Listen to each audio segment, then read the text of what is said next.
특허법에서는 발명을 한 자 또는 그 승계인에게 독점적, 배타적 권리인 특허권을 주고 특허권의 대가로 해당 기술을 공개하도록 하고 있다. 특허 출원한 날부터 1년 6개월이 되는 날에 출원 내용은 대중에 공개되어 누구든지 특허 정보 검색 서비스에 접속하여 특허 출원된 기술 내용을 열람할 수 있다. 그리고 누구든지 열람한 기술 내용을 개량하여 발명을 할 수 있고 개량된 발명에 대해 특허권을 취득할 수 있다. 그런데 발명을 한 모든 사람에게 특허권이 주어지는 건 아니다. 특허권은 이전의 발명에 비해 새롭고 기술적인 면에서 발전이 있는 발명을 대상으로 하며 특허 신청, 즉 특허 출원을 한 뒤 특허 등록이 완료되었을 때 주어진다. 특허 출원은 발명자와 발명에 대한 권리를 승계받은 사람이 할 수 있으며 특허 출원의 대상에는 물건의 발명뿐만 아니라 영업 방식과 같은 방법의 발명까지 포함된다. 특허청이 특허 출원에 대한 판정을 통해 특허를 등록하면 특허 출원자는 특허를 받은 발명을 독점적으로 이용할 수 있는 권한을 갖게 된다. 이때 이용은 산업적 또는 상업적으로 이용하는 것으로만 한정되는데 이러한 이용을 실시라고 표현한다. 특허권자는 실시에 대한 권한을 양도할 수 있는데 특허권자가 실시권을 특정인에게만 양도하면 이는 독점권 실시권의 양도이며 독점적 권한을 배제하고 여러 세계의 실시권을 양도하면 통상적 실시권의 양도이다. 독점적 실시권이든 통상적 실시권이든 실시권을 양도한 특허권자는 실시권 양도의 대가로 소정의 사용료를 받을 수 있는데 이것을 실시료라고 한다. 특허권에 대한 정당한 권한이 없는 자가 타인이 특허권을 가진 발명을 실시하는 것을 특허권 침해라고 한다. 특허권 침해 행위는 민법상 재산권 침해 행위에 해당하는 불법 행위이므로 특허권자는 고의 또는 과실로 인한 위법 행위로 타인에게 손해를 가한 자는 그 손해를 배상할 책임이 있다 라고 규정한 민법 제750조에 근거하여 침해자에 대하여 손해배상을 청구할 수 있다. 이때 타인의 고의나 과실 여부, 손해액의 등에 대한 입증 책임은 피해자에게 있다. 그런데 특허권 침해 행위는 침해 사실, 손해액 등을 특허권자가 입증하기 어려운 경우가 많기 때문에 민법을 적용할 경우 특허권자는 자신의 권리를 제대로 보호받기 어렵다. 이에 특허법에는 특허권자의 입증 책임을 경감해 주기 위한 규정들이 있는데 생산 방법의 추정 규정이 대표적이다. 이 규정에 따르면 물건을 생산하는 방법의 발명에 관련하여 그 물건과 동일한 물건은 특허 등록된 방법에 의하여 생산된 것으로 추정한다. 특허법에서는 손해액 산정과 관련하여 일식이익 추정에 관한 규정을 두고 있다. 일식이익이란 특허권 침해가 없었다면 얻을 수 있었던 특허권자 이익액, 즉 특허권자가 실제로 입은 손해액이다. 이때 일실이익을 특허권 침해가 없을 때 특허권자가 더 판매할 수 있었던 물건의 수량에 대한 수량의 단위 수량당 이익액을 곱하여 산출하는 것으로 오해하기 쉽다.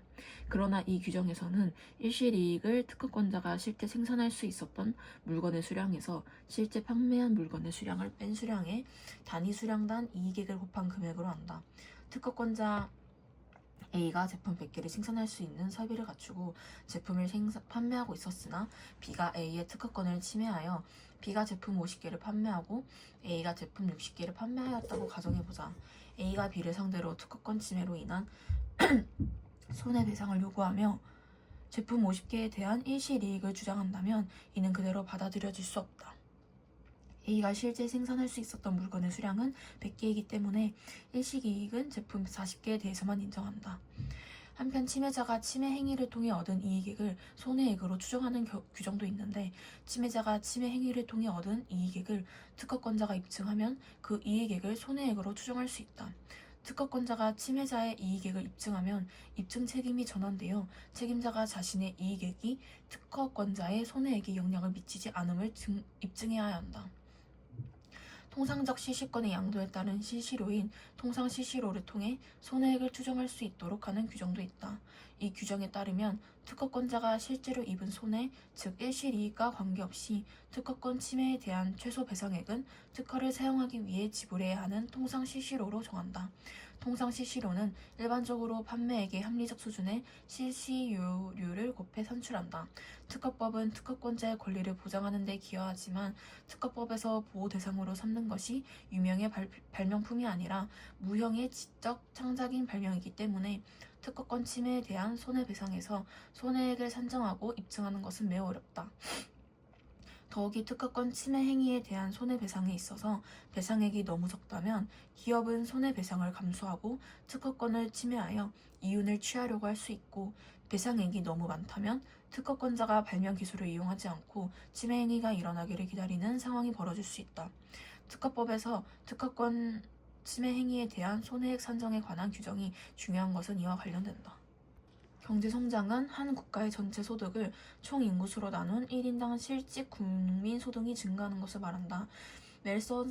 멜서스는 인구 증가의 관점에서 경제성장 모형을 제시하였다. 멜서스 모형에서 경제의 유일한 생산 요소는 노동이고 인구는 노동에 투입할 수 있는 양을 의미한다. 멜서스 모형은 노동 투입량과 실질 국민 소득 간의 관계를 나타내는데 노동을 통한 생산물은 식량뿐이라고 가정한다.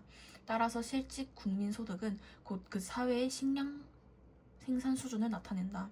그림은 멜서스 모양을 설명하는 그림으로 노동 투입량에 따른 실질 국민 소득을 보여주는 총 생산 곡선과 특정한 숫자의 사람을 먹여 살리기 위한 최소한의 식량의 양을 나타내는 생존 곡선 간의 관계를 보여주고 있다. 멜서스 모형은 생산 요소의 투입량이 증가함에 따라 한계 생산량이 줄어드는 현상인 한계 생산물 체감의 법칙을 따르기 때문에 AP 곡선에서 인구 증가에 따른 식량 생산량 증가는 점점 줄어드는 형태를 보인다.